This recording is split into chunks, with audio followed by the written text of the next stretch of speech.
आइए सभी बंधुओं के समक्ष दो भाइयों का बंटवारा इस हिसाब से एक भजन छूट रहा है, समझे।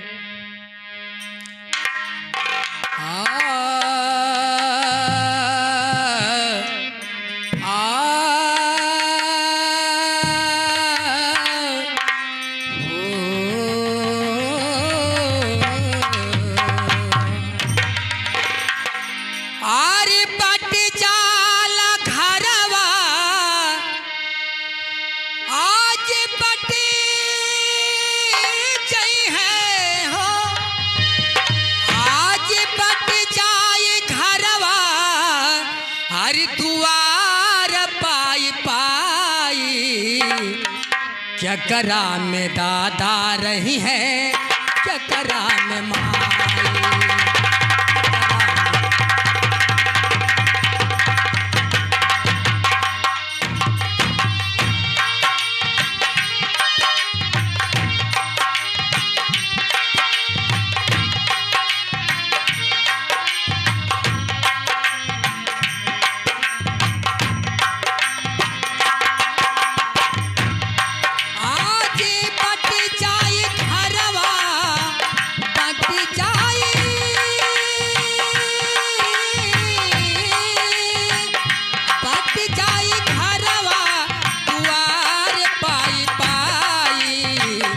चकरा में दादा रही है, चकरा में माई।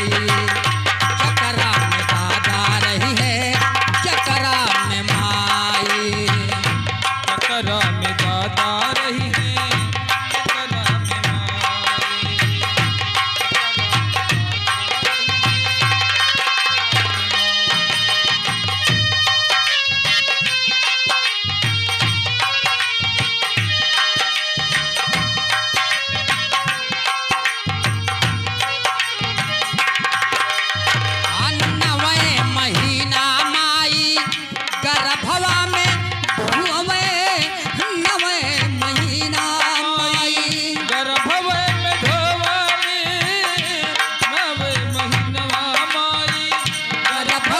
माई।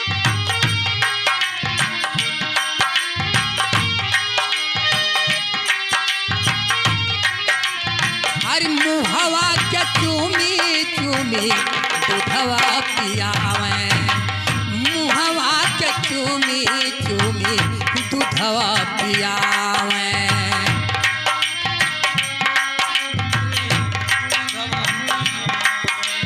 अरे ये कहीं माई से भइले दोनों भाई। चकरा में दादा रही है, चकरा में माई। चकरा में दादा रही है, चकरा में माई।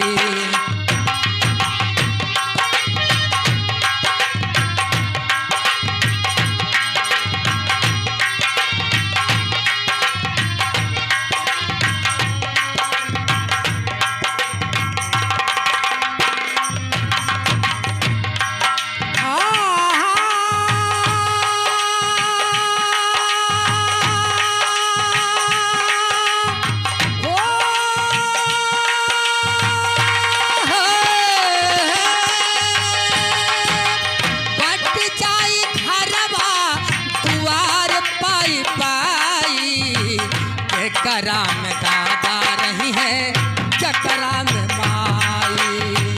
चकरा में दादा रही है, चकरा में माई।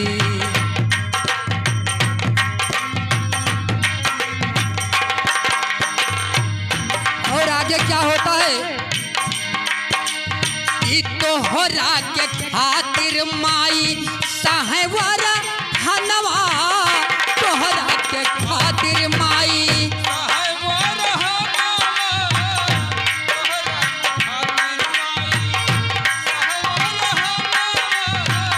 तू के पढ़ावई बदे बेचली कहनवा, तुही के पढ़ावे खातिर बेचली कहनवा।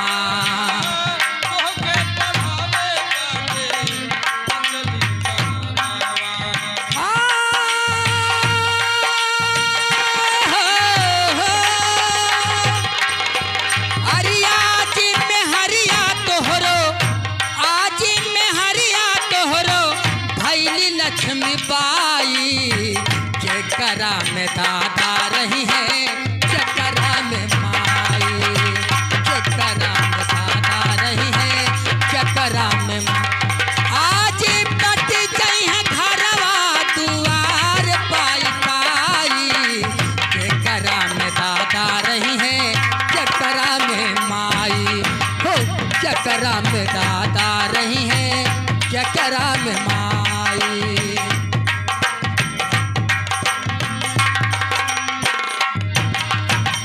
होला बरसात चुए घरया वसरिया, होला बरसात, होला बरसात, होला बरसात चुए घरया वसरिया, अचरा से पानी का छे बूढ़ी महतरिया, अचरा से पानी का छे बूढ़ी महतरिया।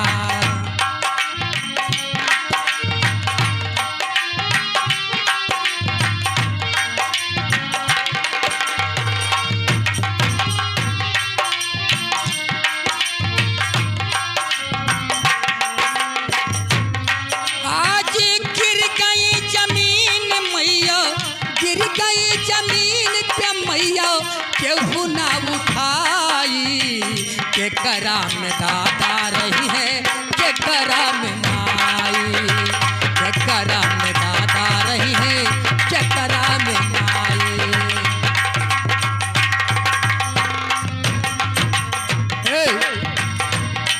कहते हैं गोस्वामी जी लिखते हैं रामायण में कि जही कारण परलोक बिगाड़ा,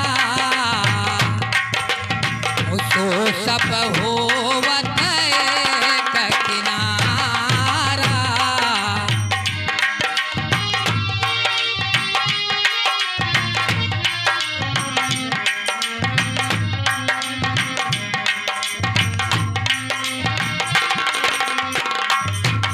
प्रेमियों, इस संसार में कोई किसी का नहीं है। घर, खेती, रुपया, पैसा, बेटी, बेटा, लोक कुटुंब, परिवार जितना देखो सब माया ही है। ये आपके हमारे हाथ आने वाले नहीं हैं।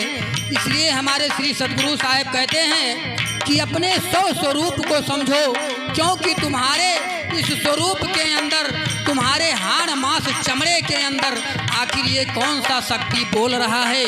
बस वही सत्य है जो बोल रहा है। यदि छोड़ देगा तो संसार नासवर हो जाता है। आइए बोलिए आनंद कंद भगवान की।